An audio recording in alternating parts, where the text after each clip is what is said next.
Om Swastiastu, Assalamualaikum warahmatullahi wabarakatuh, Shalom, Namo Buddhaya.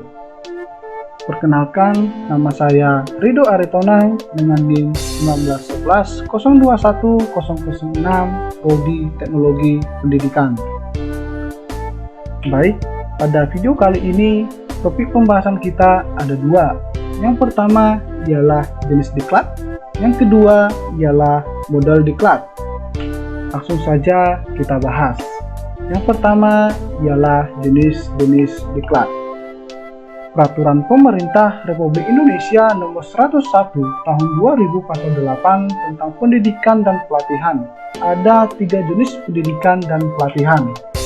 Yang pertama ialah diklat kepemimpinan, yang kedua diklat fungsionalis, dan yang ketiga ialah diklat teknis. Apa ya yang dimaksud dengan diklat kepemimpinan, fungsional, dan diklat teknis? Yuk kita simak. Nah, diklat kepemimpinan yaitu diklat yang bertujuan untuk menghasilkan seorang pemimpin dalam membawa perubahan.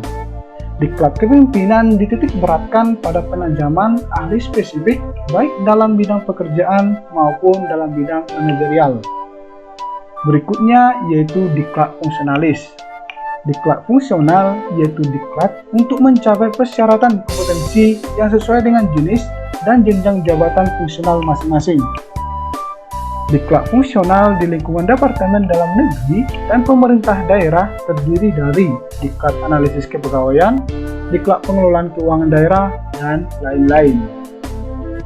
Berikutnya ada diklat teknis. Maksudnya, untuk mencapai persyaratan kompetensi teknis yang diperlukan untuk pelaksanaan tugas PNS. Jenis jenjang diklat teknis ini ditetapkan oleh instansi teknis yang bersangkutan, seperti instansi sekolah maupun instansi perguruan tinggi. Selanjutnya yaitu 2. Model diklat.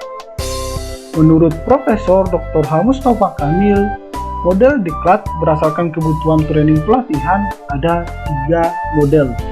Model yang pertama ialah model induktif. Model induktif ini menekankan pada usaha yang dilakukan dari pihak terdekat, langsung, dan bagian-bagian ke arah pihak yang luas dan menyeluruh. Model ini digunakan untuk mengidentifikasi jenis kebutuhan belajar yang bersifat kebutuhan terduga atau kebutuhan belajar dalam pelatihan yang dirasakan secara langsung kepada peserta pelatihan itu sendiri. Yang kedua ada model deduktif.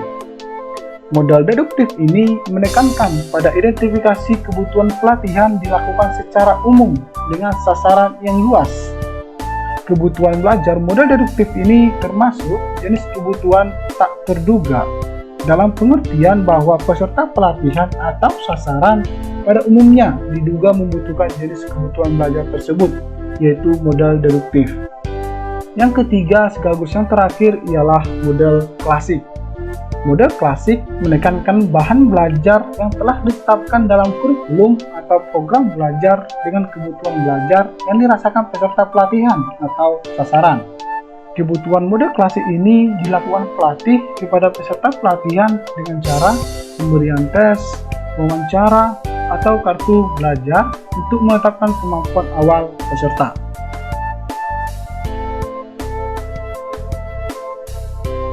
Sekian pemaparan pada video kali ini, semoga bermanfaat. Terima kasih, sampai jumpa di video selanjutnya.